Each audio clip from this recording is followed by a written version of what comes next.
Hafa and welcome back to our countdown of the top 10 stories of 2013. Our number 7 story will surely see more headlines in 2014 as several men will see their case move through the judicial system. It was one of the horrific stories of the year. A report of 2 girls, 11 and 14, forced to drink vodka and then raped by multiple male individuals in Santa Ana del Edo. The search was on to find the suspects. Arrested were 20-year-old Gibson Bilius and 17-year-old Hen Henry. The 2 suspects appeared in the Superior Court for a magistrate's hearing after their arrest. They were charged with 2 counts of rape. Assistant Attorney General Terry Tenorio. Based on the nature of the charges, the seriousness of the charges, and also the danger to the victim and other members of the community, as well as possible influence on the witness, the people will request for $100,000 cash bail. A day after Henry and Bilius were picked up, GPD arrested 3 more suspects: 19-year-old Helpme Roby, 19-year-old Oratuk Henry, and 26-year-old Betwin Henry on charges of criminal sexual conduct, conspiracy to commit child abuse, criminal facilitation, destroying evidence, jurisdiction over an adult, hindering apprehension, child abuse, and unsworn falsification. Oratuk Henry was also charged with child pornography. According to court documents, he was accused of using an iPad to take video or pictures of the sexual assault. All 5 of the suspects in the case are being held on $100,000 cash bail, and their cases continue to move through the judicial system. From retro pay and raises for law enforcement officers, the payment of tax refunds and merit bonuses, as well as the announcement that the deficit had been eliminated, the Calvo administration has been working to fix KUAM's finances. But the real battle this year came with the fight over the fiscal year 2014 budget. After several special and Saturday sessions, tempers flaring, and after multiple versions, the fiscal year 2014 budget was finally signed in September. The debate got so bad that Senator Arlene Yamashita was assaulted as she left the session hall after a debate on one of the substitute versions. We've had disagreements, we've had arguments, we've had all of this, we've had, hurt feelings, we've had that. But we've always had decorum. We've always had following the rules with respect and regard.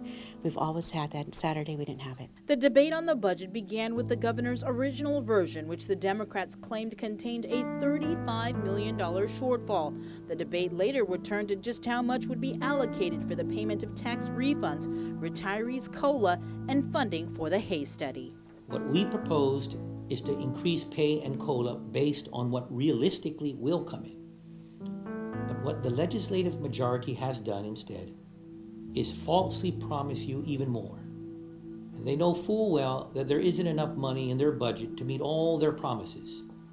They're writing bad checks. So the only thing that I can see different here is that he just doesn't want to pay people what they're worth because he wants to go out and hire more.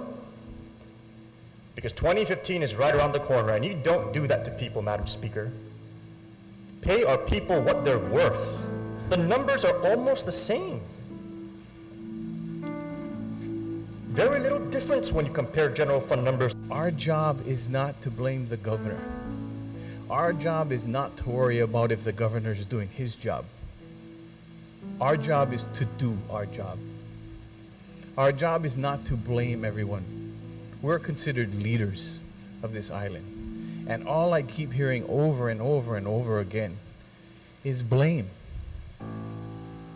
And that's not how we should conduct ourselves as leaders. It's embarrassing. The governor finally signed the 7th iteration of the budget, but also line item vetoed a section related to the legislature's Office of Finance and Budget. The governor cut the OFB's budget by 10%, the same amount the legislature cut from the Bureau of Budget and Management Research, Calvo saying, quote, "This is a shared sacrifice." It was a long 16 days in October when the federal government experienced a partial shutdown, and just as expected, the impact rippled through the island community. Today, you've just reached the U.S. Small Business Administration KUAM branch office. Our office is currently closed due to lapse in federal government funding. We sincerely apologize for the inconvenience and ask that you call back when government-wide operations resume. Thank you and have a good day. Thousands of civilian workers were furloughed and their fate was uncertain. Joint Region Marianas Commander Rear Admiral Tillman Payne, 15 days into the shutdown. This is not business as usual. The shutdown has dramatically changed the way we operate and what missions we can and cannot do. Until the shutdown ends, we're only performing missions that protect life and property, continue education and training, and aid the morale, well-being, capabilities, and readiness of the operating forces.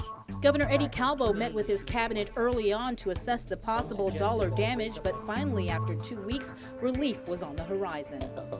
The last federal government shutdown lasted about 1 month in late 1995.